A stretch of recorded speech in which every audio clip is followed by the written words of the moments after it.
मीराबाई राव दूधाजी के परिवार में जन्म हुआ। मीराबाई के पिताजी का नाम था रतन सिंह। मीरा के काका का नाम था जयमल जी और अचल सिंह। रतन सिंह जी के घर में मीरा जन्मी और रतन सिंह जी को जागीरी मिली थी रिया लीमड़ी के पास में कुड़की।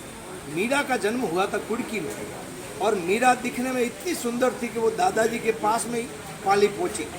एक दिन बारात आई मेड़ता में, तो बारात में वो दादी के साथ में मीरा गई। तो मीरा के दिमाग में एक ही कि जो दूल्हा बैठा हुआ था हाथी पे, तो वो पाग वगैरह ऐसी बंधी हुई थी, हाथ में तलवार वगैरह थी।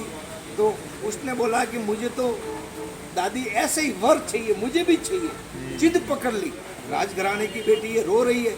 तो पहले अपने के 8 बाजार लगते थे शादी ब्याह में, 8 बाजार लगते थे। तो उसमें मूर्तियाँ वगैरह, ये जो भी हार वगैरह जो मारक मोती आते थे, मेला लगता था, शादी ब्याह में लगता था, क्योंकि वही एक मौका होता था, इकट्ठे होते थे, लोगों का व्यापार भी हो जाता था। तो उसने कहा कि मुझे तो ऐसे ही वर चाहिए और रो रही है। फिर उनकी दादी ने क्या किया कि वो बाजार में आई मूर्ति कृष्ण भगवान की, ले बेटा ये वर ले, क्योंकि उसको चुप रखना, अपनी बच्चा कहीं जाए और रो रहा तो खिलौना देते ना। वो उस मूर्ति को लेकर के खेलती थी, उठती थी, बैठती थी और दोनों जन बात भी करने लगते। खाना खाती थी तो उसको खाना भी खिलाने लग गए और बोल रहे ये मेरा सावरा है, ये मेरा। जैसे जैसे बड़ी हो गई तो बोल रही ये तो मेरा धनी है, ठीक है ना, मेरी शादी हो गई इसके साथ में। अभी लोग यूँ समझने लगे कि ये तो पागल हो गई। फिर अपने गुरु रविदास जी के पास में जाने लगी। वो जाति के समार थे, उस मीरा पे अंगुलियाँ उठने लगी। तो जयमल जी चित्तौड़ के सेना के अधिपति थे। जयमल जी की शादी चित्तौड़ में हुई थी। उसने सोचा है कि मेरी भतीजी पगली हो गई है, तो बाकी तो कई जगह ये टिकेगी नहीं। तो चित्तौड़ का राजा भोज है, बहुत शांत स्वभाव का इंसान है, इसकी सगाई कर दे और राजा भोज के साथ में मीरा रह जाए तो रह जाए। तो उसने सगाई कर दी। सगाई कर दी तो मीरा को पता नहीं कि सगाई की है। बारात बिल्कुल तोरण पे आई और दादा दूधाजी बोल रहे कि मीरा शादी के कपड़े पहन, तारा बार फेरा फरना है। मीरा भाई बोली कि दादाजी राजपूतों में शादी एक ही होती है, दोबारी कहाँ कर रहे हो? तो बोल रहे बेटा दुनिया को दिखाने के लिए शादी करनी पड़ेगी। बोल रहे नहीं दादाजी, मेरी शादी हो चुकी है भगवान कृष्ण के साथ में, मैं शादी नहीं करूँगी। तो दादाजी बोले कि मीरा अगर तू शादी नहीं करेगी तो खून की नदियाँ बहेगी, कितनों के स्वाग उजड़ जाएंगे और रक्त की नदियाँ बह जाएगी और तेरी भक्ति के ऊपर लाछन लग जाएगा।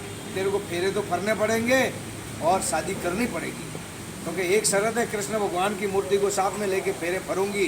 जाओ ये राणा जी को बात बता दो। संदेश राणा जी तक गए। 2-3 घंटे बारात रुकी, राणा क्रोध में आ गया। चला ये मेड़तिया परिवार में चित्तौड़ का राणा राजा भोज 4 घंटे तक मेरी बारात रुकी। वो क्रोधित रूप में फेरे तो फर गया। बोल रहे ऐसी औरत की जरूरत ही नहीं है, रास्ते में जाकर के इसके कत्ल कर देंगे, इस औरत को अपन चित्तौड़ तक नहीं लेके जाएंगे, ऐसी उसकी भावना। बारात वहाँ रुकी, बारात रवाना हुई। जैसे ही कामली घाट में बारात गई, जोजावर के आगे कामली घाट में, तो वहाँ जो डीप आता है ना, पहले अभी सड़क वड़क बनी, पहले तो रास्ते होंगे पगडंडिया, उस जगह जाकर के बारात को रोका। डीप में था, कोई लोग देखे नहीं और सारे सैनिकों ने घेरा डाल दिया और मीरा की डोली नीचे उतारी और बोल रहे मीरा बहुत तेरा पागलपन देखा, कृष्ण कृष्ण करते। अब बराबर ये वीडियो लेना और बराबर ध्यान से सुनना। लोग राणा जी ने जहर दिया, राणा उनकी अटक दी, जहर उनके देवर ने दिया, जबकि राजा भोज ने जहर नहीं दिया। राजा भोज ने बोला कि डोली से नीचे उतरो मीरा भाई, और आप बहुत पागलपन दिखाया। राजा भोज को 4 घंटे तक तोरण पे रोक दिया और कृष्ण कृष्ण कर रहे हो, अभी बुलाओ तुम्हारा कृष्ण भगवान कहाँ है? मेरे घोड़ों को प्यास लगी है, मेरे सैनिकों को प्यास लगी है और उनको पानी की जरूरत है, यहाँ एक बूंद पानी नहीं है। मेरा बोल ठीक है, तंदूरा लिया हाथ में, टेकरी पे चढ़ गई। उसको पता है मेरा भगवान तो आ जाएगा। टेकरी पे चढ़ी, घोड़े वहाँ पे, सैनिक वहाँ रुके हुए और ऊपर चढ़ के मीराबाई ने ये भजन उस टाइम का है, बहुत सारे कलाकार गाते हैं कि रे जो वाटो सवरिया बैठी जो वाटो रे, रे जो वाटो सवरिया बैठी रे जो वाटो रे, आज मारो हेलो, आज मारो हेलो, सवरी और मारे भेलो, तू बेगो बेगो ऐजे रे। तनन तनन वाजे तंदूरा रे वाला ता, तनन तनन वाजे तंदूर रे वाला तार, अरे अबे तुम्हारा सौवरा तुम्हारे रे होमो बार, अरे अबे तुम्हारा सौवरा तुम्हारे होमो बार। वो भी जो वो बाटो सवरिया बैठी रे जो वो बाटो रे, आज मने मलवाने बेगो बेगो आवे रे, अरे कारण ये सावरा में छोड़िया रे घर ने बार, अरे थारे कारण ये सावरिया में छोड़िया सने चोरसार, अरे आज विपता पड़गी माँ में बेगो बेगो ऐजे रे, रानो रे बनरो रूखड़ो समझाया नहीं समझे, अरे आज मारी कठिन परीक्षा बेगो बेगो याम, अरे नई बादल नई बिजली ने इंद्र धड़ुका ले, अरे नई बादल नई बिजली ने इंद्र धड़ुका ले, अरे झिरमिर बरसन लागो लौना वाला रो में, अरे झिरमिर बरसन लागो बरसानेरो में, अरे जाए राणा जी पगेर पड़िया सुनो मीरा भाई बात, अरे थारा रे सौवरिये देखो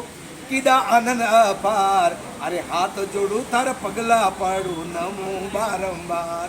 सावरे को मना करो भाई, घोड़ो रे पेट तक पहुंच गई। तो वन एवरेज में होड़ किया है। मीराबाई ने रोका तो बारिश रुक गई और राजा भोज बोला मुझे माफ करो, मैंने आपको नीचे उतारने का मेरा लक्ष्य कुछ अलग था। मीराबाई आपका साक्षात भगवान आपके साथ में है, आप तो चलो चित्तौड़गढ़ और आपके लिए विशाल मंदिर बना लूं, बढ़िया कारीगर मंगवाऊं, राधे कृष्णा का मंदिर बनाऊं, आपके लिए बढ़िया भक्ति का महल बनाऊं, मुझे क्षमा करो, मेरी बहुत बड़ी भूल हो गई, मैं आपको कुछ अलग समझ रहा था और मैंने तो अलग दृश्य से देख लिया। और मीराबाई को डोली में बिठा के चित्तौड़ लेके गए, विशाल मंदिर बनाया और भक्ति में लीन हो गई। 3 साल के बाद में राजा भोज का स्वर्गवास हो गया। 12 दिन के मध्यम में उनके देवर विक्रमादित्य ने जहर भेजा, सरब का पिटारा भेजा, तो सरब के पिटारा को तो नई को दे के भेजा कि ये आपके पियर के दागिने, राजा भोज का स्वर्गवास हो गया, पर ये दागिने आपके यहाँ क्या करेंगे, ये आपके दागिने।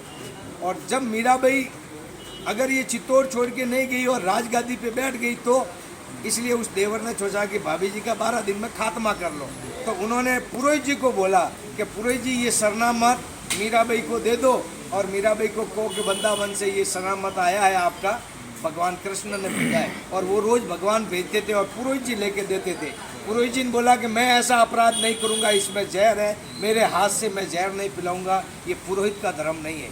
तो वैसे ही उनके सैनिकों ने पुरोहित की गर्दन ले ली, क्योंकि ये बात और कहीं आगे चली जाएगी। उस पुरोहित जी को गर्दन से काट दिया, पास में नहीं खड़ा था। अच्छा